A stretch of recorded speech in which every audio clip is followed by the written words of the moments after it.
I had a bit of a deal with God that when I went into that, I was like, well, I think this is going to be horrendous.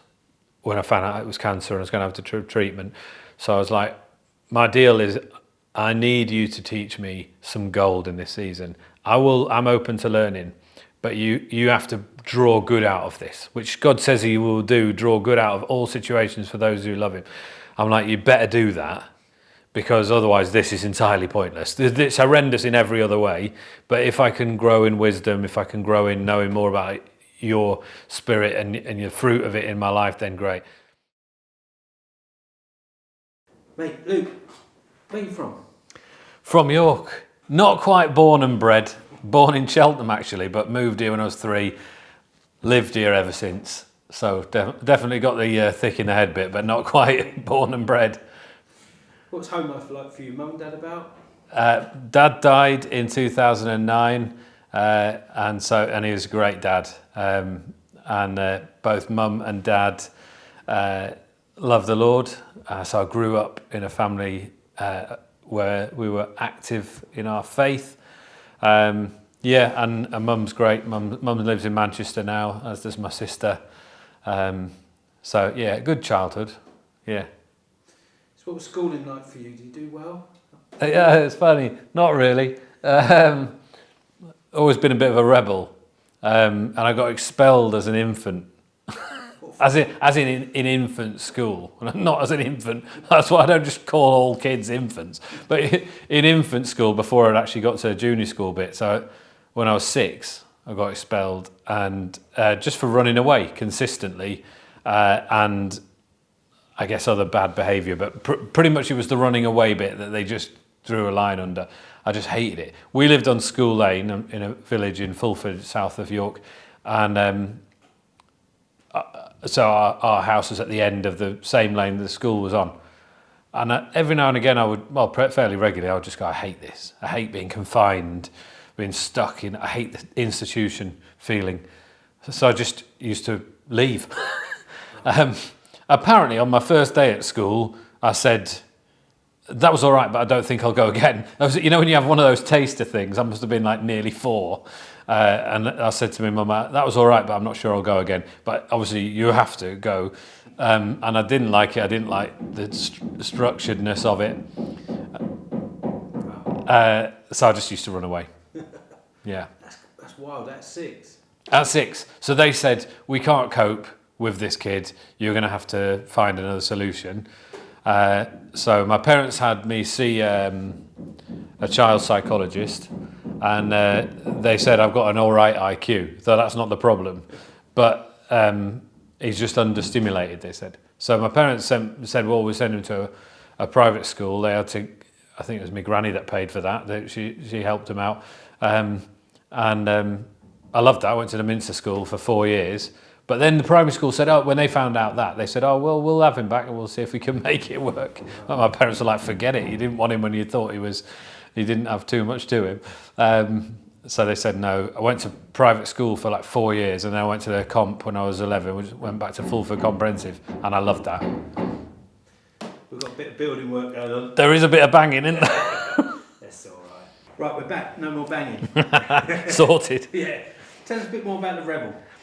Yeah, I think I've always felt like a bit of a rebel, bit of an outsider probably in some settings, and so having run away, then I guess found it again, found my way through school, never liked having to play by the rules, had a rebellious teenage stage of giving up on God, running away from him, ran away from home once very briefly, got drunk a lot, went out a lot, and my parents were amazingly gracious actually with that. I had one evening where I'd gone out to York Beer Festival and decided to get absolutely plastered, and I think I had something like 15 pints that night, which is not good for anyone, but I must have been about 16, and I was meant to be staying at my mate Nigel's house.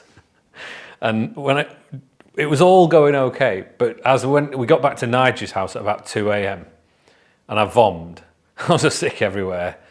And Nigel went, "You're not coming in. My parents will kill me if you're sick everywhere. You're not coming in." I'm like, "You can't just leave me on the street." And I told my parents I was staying at Nigel's, so like, they're all locked up. It's 2 a.m. So I had to walk back to mine. It was probably about a 20-minute walk. I get back to mine. I'm like, well, I can't get in. What am I going to do? I didn't have a mobile phone back then. Nothing I could. Well, I could have rung the doorbell, but I didn't want to do that. So I decided, I know what I'll do. There's a little flower bed around the corner, and it's protected from the wind. This was in November, late November. So I thought, I'll just sleep in the flower bed. I'll like nestle down a little bit. I try and like wriggle down a bit. Obviously not thinking very clearly after all that to drink. So nestle down. It was obviously still freezing. And then I thought, one of our neighbours has got like a shed with a load of sacks of coal in it. So I'll go and sleep in there because that'll be like, but it's a wood shed, but you know, it's got sacks of coal in it. So I went and slept on them for a bit. And clearly that was rubbish. Not very comfortable. So at that point I thought, I can't do this anymore. It's probably 4 a.m. So I just went and knocked on the door. I remember mum and dad sticking their head out the window, and they just came down, and I was like, I'm really sorry, I can't explain. And they didn't say anything. They just said, we're good to have you back. They wrapped me in a blanket, and I slept on the sofa. I think mum probably put something down. I was probably covered in soil and coal dust. I slept on that.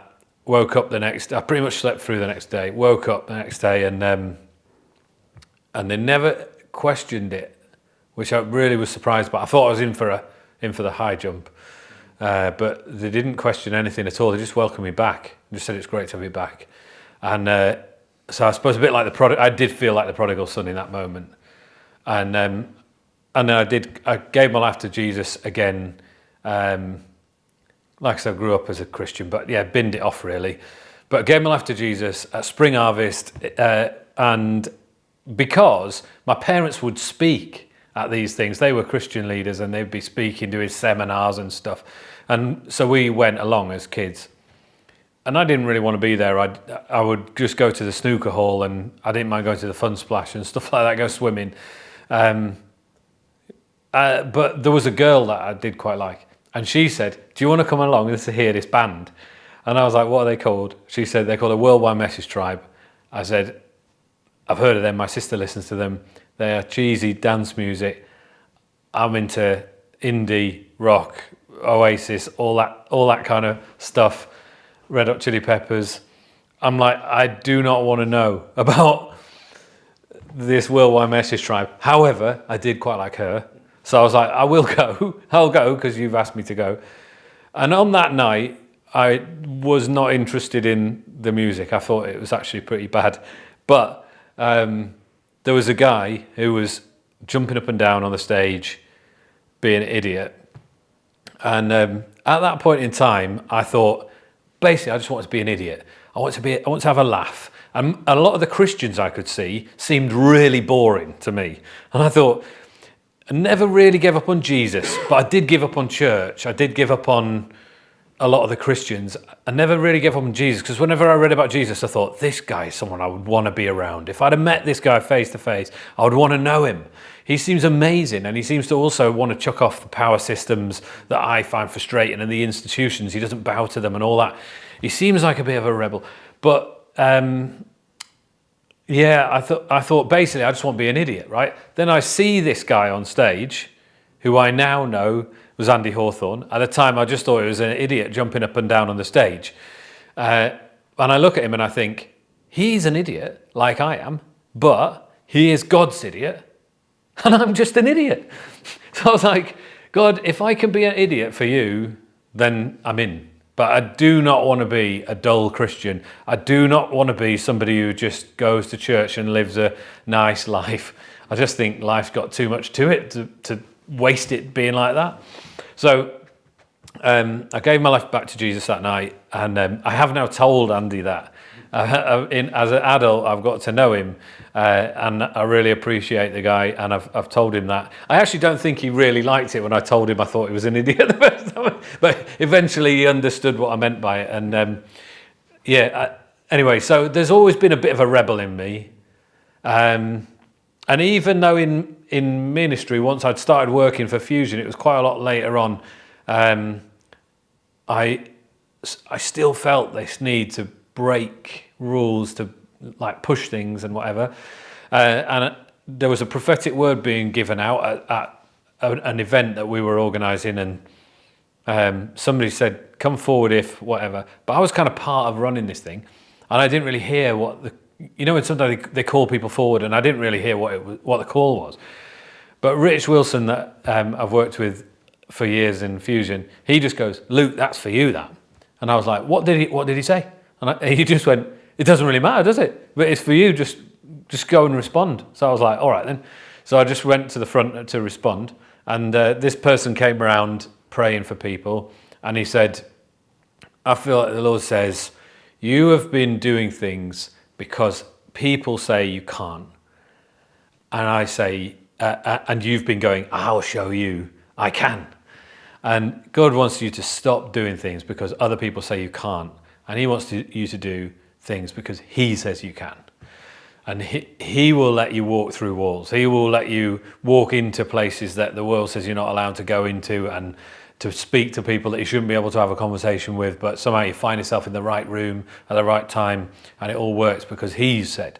And for me, that's been like a real long, it took a lot of time to work that out, but it's been a long journey to realising that actually the rebel bit was always the same route that God put in me, but He's made me to be like a fearless, independent leader who's able to hear Him and follow Him into anywhere. Not to be afraid of the world or power systems or institutions, but the rebel bit leaves me to be on my own as an individual, like kicking and fighting against the world. But it's taken a long time to realise actually I don't need to fight against the world. I just need to follow Him. So that's probably the. I think it's the same bit that made me want to run away from school. That also makes me want to do that. Interesting. It's part of your character almost repurposed or redeemed. Or... Yeah, I think He puts roots in all of us, and they can grow in different ways. But it's never too far gone. You can sort of go, oh, I actually don't really know why I've turned out like this. But if you track it back, there'll be a God root in there, and He'll be able to change it and grow it in a different direction. It's powerful for like guys who feel like the outlaw or the maverick or the kind of, what's the word, square peg in a round hole kind of thing. Which you feel like it. You feel like a lot. I think I feel like it in church, and I'm leading our church. I still feel like it. I'm like, I don't really know I'm here sometimes, if I'm really honest. Other times I love it. When I don't love it, it's often more about me. But sometimes it isn't as well. Sometimes it's because we're not great at connecting with guys and whatever.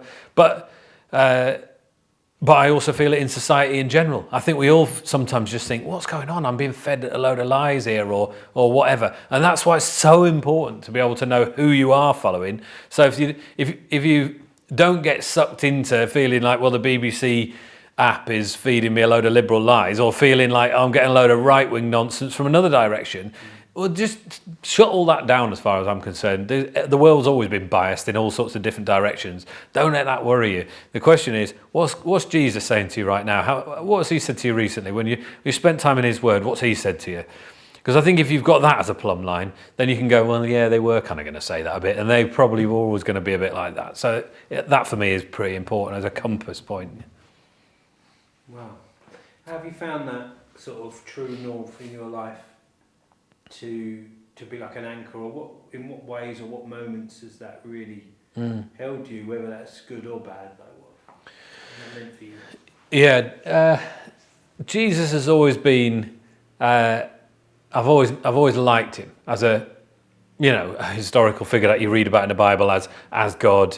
I've always connected with Him. I guess the Holy Spirit as well. The Father part of the Trinity took a little while to come around. I'm probably more comfortable now.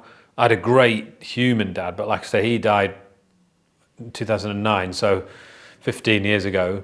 And that was really painful. And he died quite suddenly of cancer. We had 6 months, so not suddenly compared to some people's journey where it might be an accident or something. It's very immediate. so I'm grateful that we had 6 months, but it was pretty quick. And so, yeah, the Father God wasn't that easy for a little while.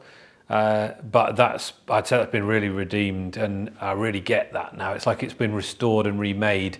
And being a dad myself, I've got two lads that are 14 and 12. So in being a dad, I've learned a bit more about the Father heart for us, Father God's heart for us. But yeah, I would say Jesus has been the one that he's just been my mate. I just know him. And he's my captain as well.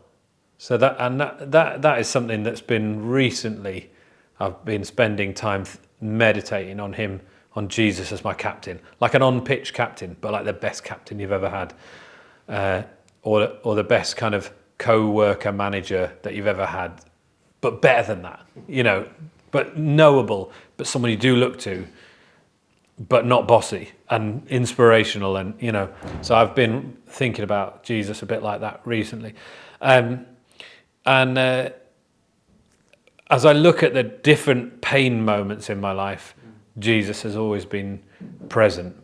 So in 2012, I was diagnosed with cancer and had bowel cancer, had emergency surgery to remove that. They didn't know it was cancer. They just thought I had some gastric problem.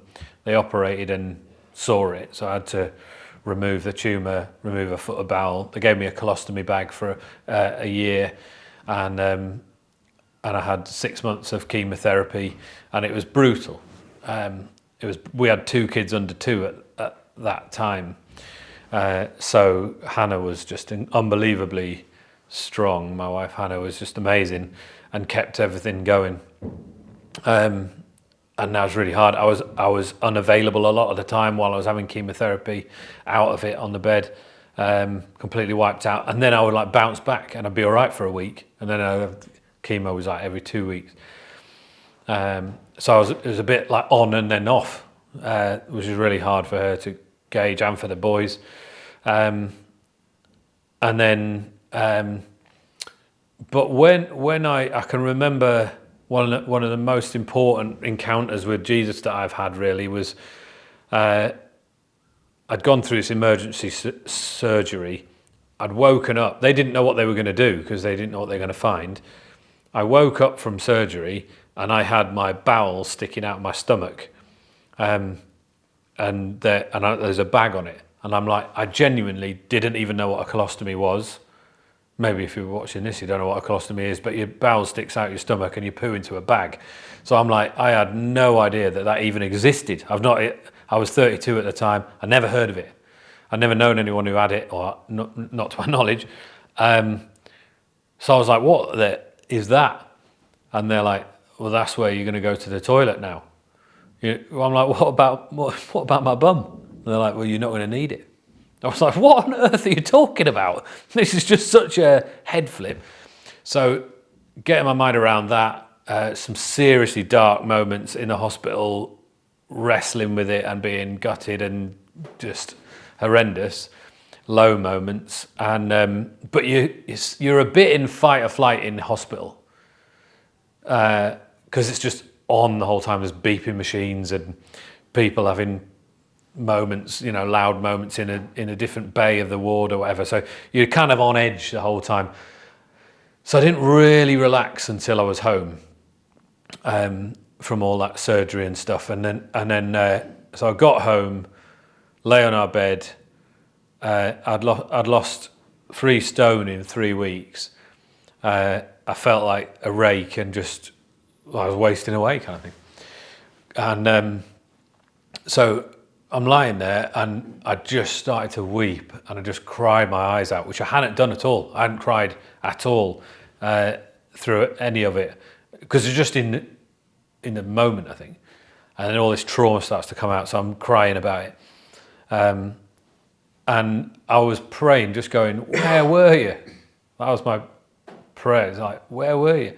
And I just sensed, as I had my eyes shut, I sensed a physical presence at the end of the bed, and it was like Jesus was stood right at the end of my bed. I actually did check. It was that anyway. It wasn't there, so I'm not kind of revealing some sort of personal visitation, but it was as if there was someone at the end of the bed, and so he then took me through each moment where I was waiting in A&E on painful stacker chairs while I'm in like so much pain, not got seen. I'm like, something's wrong inside me, but I don't know what it is. I had to wait for 8 hours in A&E on Saturday night, and he's like showed me a vision of him almost sat next to me in the A&E, sat next to me in the doctor's room as he chatted to me, sat next to me in the first ward that I was in. Then I got moved to a different one and he was there, and then he showed me him in scrubs during the surgery, like he was there. And then he was in the recovery room while I was still unconscious. And then he was in the room where I was being sick after the surgery had happened and whatever. And he was there each of the time. And that was such an impactful time of prayer, to be able to see that and him just going, I have been with you every step of the way, which is his promise. Jesus does not promise he will make our life comfortable, good, free of ill health. He does not guarantee any of that stuff. But he does say he's with us. And that is his name, isn't it? Emmanuel, God with us. That's what he came to be. He moved into our neighbourhood. He's moved into my life. And he is with us. He's with me. So that's, I suppose, how I've experienced Jesus. Did you, in those moments, did you face your sort of mortality, I guess? So I don't know if we do unless you go through those moments. Yeah. I think you're right. Wasn't it C.S. Lewis that said pain is God's megaphone to a deaf world? It's a great spiritual teacher. I think that's true. We don't really learn if everything's fine. Why would you? You'd be sitting on the beach with a sun lounger and just enjoying yourself. Why are you going to learn during that time? But when things are uncomfortable, you're like, I need to learn something here. I'm hungry for something meaningful and purposeful and whatever. So yeah, I had a bit of a deal with God that when I went into that, I was like, well, I think this is going to be horrendous. When I found out it was cancer and I was going to have to treatment. So I was like, my deal is I need you to teach me some gold in this season. I'm open to learning. But you have to draw good out of this, which God says he will do, draw good out of all situations for those who love him. I'm like, you better do that, because otherwise this is entirely pointless. It's horrendous in every other way, but if I can grow in wisdom, if I can grow in knowing more about your spirit and your fruit of it in my life, then great.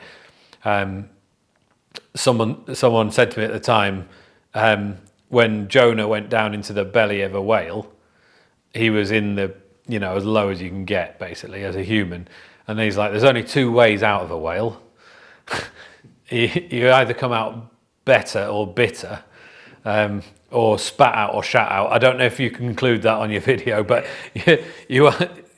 there's only two ways out of a whale. For me, when I was like, this was me being in the belly of a whale. This was horrendous. My life was in a storm. And so I'm like, well, there's only two ways out of this. I don't know which way out I'm going to come. I don't know if I'm going to die or survive, but I do not want to come out of this bitter. And I think I do want to come out of it better. Another way of putting it, picked this up from Ness Wilson, Rich's wife, and we went to church there as students when Hannah and I were at university. And I've always appreciated them very much. And Ness said, when people go through pain, most people come out of that harder but weaker.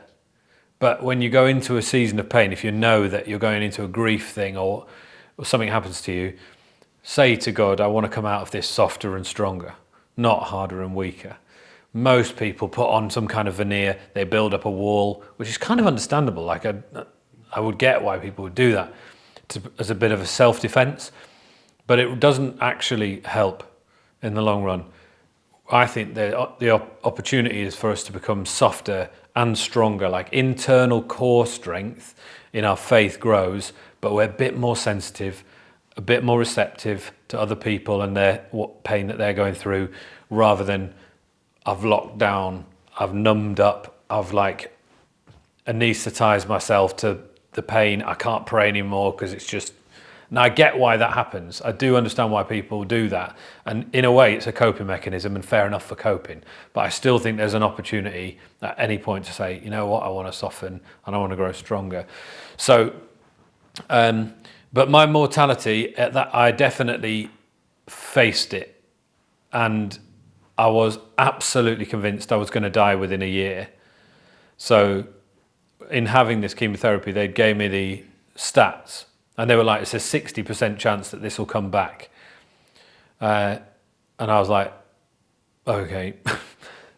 Part of me wants to be super optimistic and go, well, there's a 40% chance it might not, and that's really good. But if I'm honest, I was like, I actually think it's going to come back. If it did come back, it would have gone elsewhere. It would have been a secondary. And they said it will be terminal, but it will be palliative. We can probably look at extending your life, but it will kill you if it comes back. So I was like, got myself into a position where I thought I am going to die. I told this to a few people who just basically went, crap, sorry, like, what do you say to someone who goes that they're going to die? They're like, that's awful, hope you don't.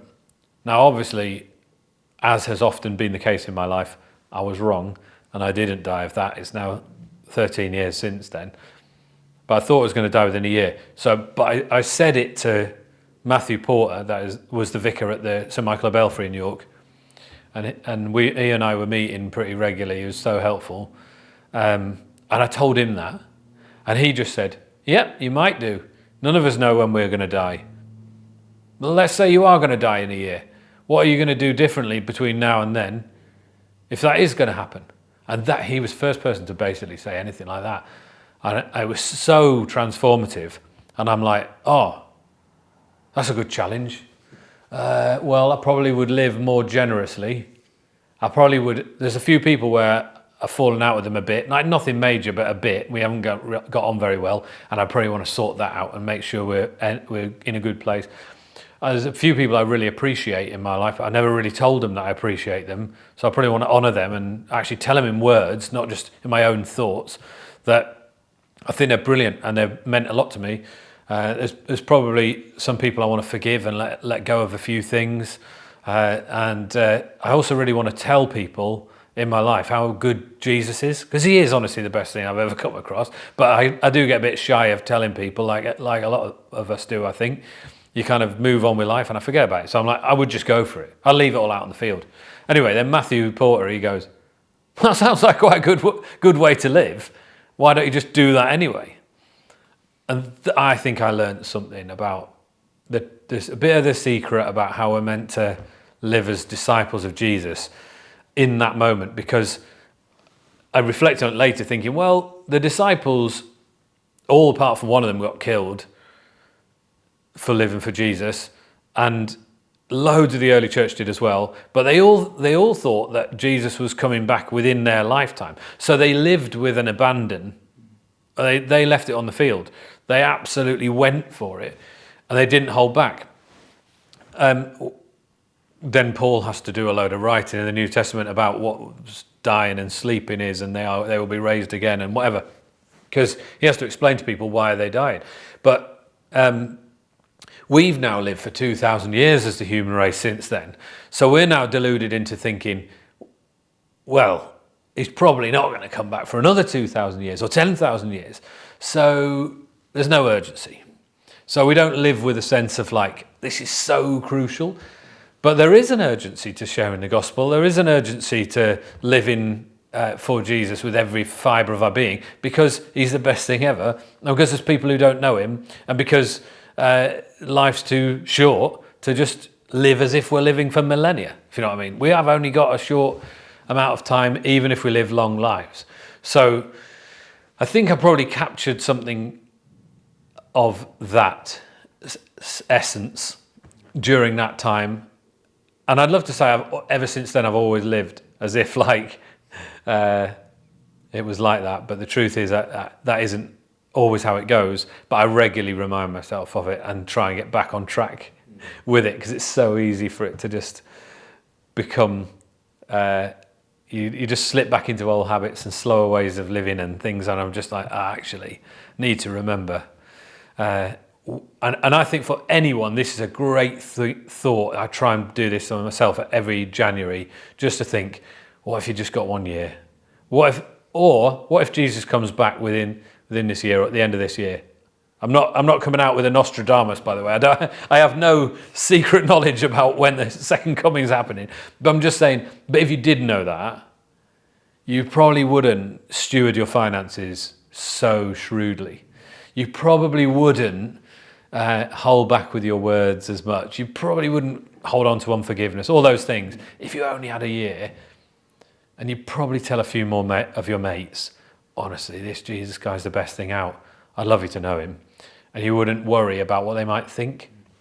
But most of us do, and that's understandable. So it's just that reminding every now and again, what if? That helps me. Thank you, mate. It's really powerful. Maybe just to land then, how has this journey, and there's lots of other aspects of your life that have fed into this, but how's this journey fed what you're doing now? Yeah. What do you do now? Yeah, now I lead the Fusion team in England and Wales, and we help churches work really well with students. We think every single student, there's 2.3 million in the UK, that's a lot of people. I know they're students, but they are actually real people. They are actually children of God. Most of them don't know him, they don't know God. Only 1% of students are in church. But there's a spiritual hunger that's bubbling, and we think every single one of them needs an opportunity to find hope in Jesus and home in the local church. So that's what we do, is offer students a chance to meet Jesus and find a home where they can belong, be part of the body of Christ for the rest of their life. So that's what we do. It does tie quite. I've worked for Fusion for 18 years. When I was having chemotherapy, I was watching, I could do very little apart from watch Netflix. And I saw this documentary, which is still available to watch, I think, called Chasing Ice. And it's a documentary about climate change, and it's about how the glaciers are melting in Alaska and places like that. And it's also about how idiots like Donald Trump will say that climate change isn't happening, and all the glaciers, they just refreeze every year. And this geologist wants to prove that is nonsense. It's just, that's crazy, like conspiracy theory stuff. The glaciers are definitely melting. There's probably some debates to have as to what's the biggest cause of it, but the earth is warming up, whether you like it or not. These glaciers are melting. So he wants to show it happen. And so interestingly, like I'd always imagined a glacier, if you imagine a big body of water like a river that's totally frozen, comes to an end, I'd always imagined that a glacier would freeze and then it would melt by one pane of glass coming off, like a windscreen, it'd fall off like each sheet at a time. That's not how it happens. So they show on this documentary this pollution blows in from around the world and it lands on the surface of the ice. Ice is white, therefore it reflects the sun's rays and doesn't melt. The pollution is carbon and brown, black material that falls on the surface of it and forms these muddy pools of water that are like, I think it's called cryoconite or something. And because they are dark in colour, they're receptive to the sun's rays, so they melt the ice. And what happens is they start to form these tiny little pools of water that just gradually burrow through the ice, a bit like Swiss cheese. You got it happening all over. Some of these bodies of water that are frozen are like 3 miles wide or whatever. Absolutely massive rivers of ice. And all over it, it's being burrowed through by these pools of water that they gradually meet together. And then they hit bedrock because it's a river. And then they start to go towards the sea, undermining this block of ice. And then at one moment you get this thing that's called a calving, which is where this massive block of ice will crack off the main bit of the glacier and break off and become a huge iceberg and float off down into the sea. And that's how they melt. So he's explained that, and while I'm watching it, I sense that the Holy Spirit say to me, this is what I want to do with the students. I want to bring about a spiritual climate change, not a earth climate change, but I want to bring the heat up. And all those scriptures come to mind about only God can change hearts and minds. He warms people towards him. We can't really do that. But then I'm like, so if you want to do this, how does it work? How does that happen? And I just sense this word come through, that it's this picture, that as individual students remain receptive to God, they keep their eyes fixed on Jesus, they will be on fire. They will affect the spiritual temperature around them. And the frozen perceptions towards church, the people where they're ice cold towards God, a bit like the Narnia, with all the snow and the Ice Queen and all that stuff, it starts to melt. There's a melt happening, and gradually they will affect the temperature around them. Now they will still feel like they're in cold water. They're not going to feel like they're in bubbling point, but they are just gradually melting the temperature around them, and others will be affected and start to look towards Jesus as well. They'll gradually meet with others and gather, and it will undermine the culture. And this is something God is doing. Our only job as disciples is to keep our eyes on Jesus. That is it. We don't need to worry about trying to landscape change this massive climate that we can't affect the spiritual climate of our country. We can't do that. But we can keep our eyes fixed on Jesus. As we do that, the temperature around us does change, and people around us does change. Gradually, as that happens, I'm seeing a undermining of the culture. And I do think, because this was in 2013 that I received that word, we're now 11 years since that. We're nearly 12 years since that. We're 2025 now, aren't we? 12 years since, and I think we are starting to see it. So we are now starting to see an acceleration in students coming to him and starting to be drawn to Jesus in ways that I couldn't have imagined before. People having dreams and visions, and people just reading the Bible out of nowhere and giving their life to Jesus in numbers that we have not seen before, which is remarkable. It's still not a revival, but there is a bit of an awakening happening right now. God is stirring something, and he is waking people up. I think we're probably just scratching the surface of what we're about to see. But it's beautiful, because when people who are made in his image suddenly realize that, and they wake up and they go, oh, wait a second, I feel like I'm coming home. Then they start to tell their mates and they come home. That is amazing. So I do think we might see some kind of carving moment. I think actually maybe the Wesleyan revival, the Welsh revival, maybe the moments where the abolition of slave trade or something like that in this country, maybe there have been some certain carving moments where big seismic shifts happen, but no one individual is responsible for making that happen. But we might get to cheer it on.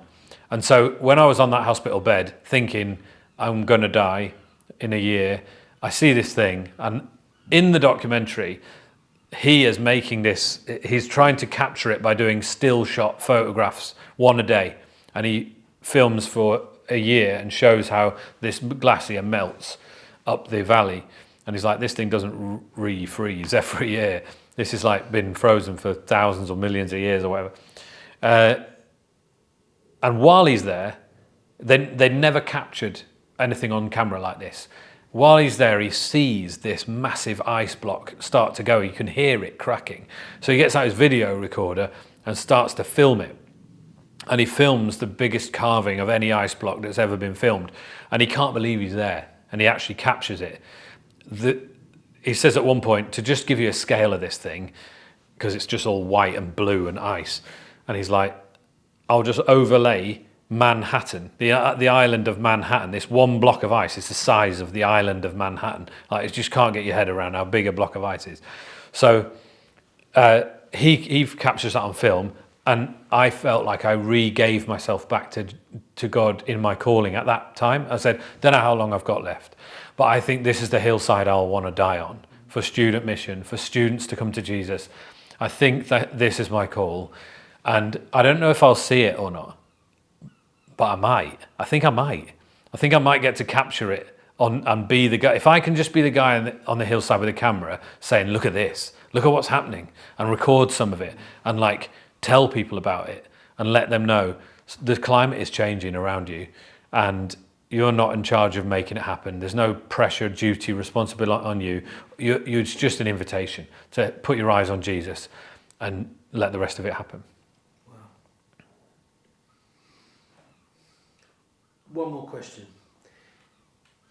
You've shared very eloquently about Jesus and this relationship and this idea of coming home to him and how beautifully simple it is. For someone watching who hasn't yet said yes to that, how would you advise them? What would your counsel be? How would you articulate that? Yeah. I would encourage you to read about Jesus. Read one of the Gospels in the Bible. See what you think about him when you read about him. Read how he handles other people. Read how he speaks about and speaks to kids, widows, lepers, people who are cast out and trampled by society. See how he treats them with dignity. See how he chats to people of any rank in society. See how he doesn't get impressed or pushed over by people with power. See if you like him. Are you drawn to him? What do you reckon? If you chatted to him, if you were on earth at the same time as him, would you have wanted to hang out with him or not? And if not, why not? What is it about him that you don't like? Because I think so often we can get distracted with what we've been taught about Jesus, but we've never actually really looked at it ourselves. So I would say start there. If you find it helpful, if you've ever watched the series The Chosen, I love that, only because sometimes it's helpful to actually watch something, and I think the person of Jesus is portrayed very well in that series. So look up The Chosen. But I would encourage you to ask, would I be friends with this guy? He does know you. He does want to be friends with you. He would be your mate. And so I would encourage you to invite him to be your best friend in life, to be your saviour, your captain. And it will transform everything. So I think you could be super religious about it and a bit weird about it, because you've maybe seen him nailed to a cross at the front of a church or something like that, and you're like, I can't relate to this guy. Read about what he was like when he was on the earth. See how he treated people and see if you'd have enjoyed being around him. And if you think yes to that, invite him more into your life and see what happens. Finally, I would just say, maybe this is helpful. This is how my wife became a Christian. She heard Graham Daniels from Christians in Sport preach, and he said, if you think there's a chance that Jesus is real and he's living, if you think there's a chance, why don't you just give him a week and say, go on then, have a go. I'll give you a week, have a go at proving you're real. Hannah got back from her hall of residence 5 minutes away, and by the time she got back, she said, I just knew that I give him a chance. I think she gave him 2 weeks actually, but within 5 minutes she said, I just knew he was real. So she told her housemates, I've become a Christian. And so I would say, give him a week, see what he does.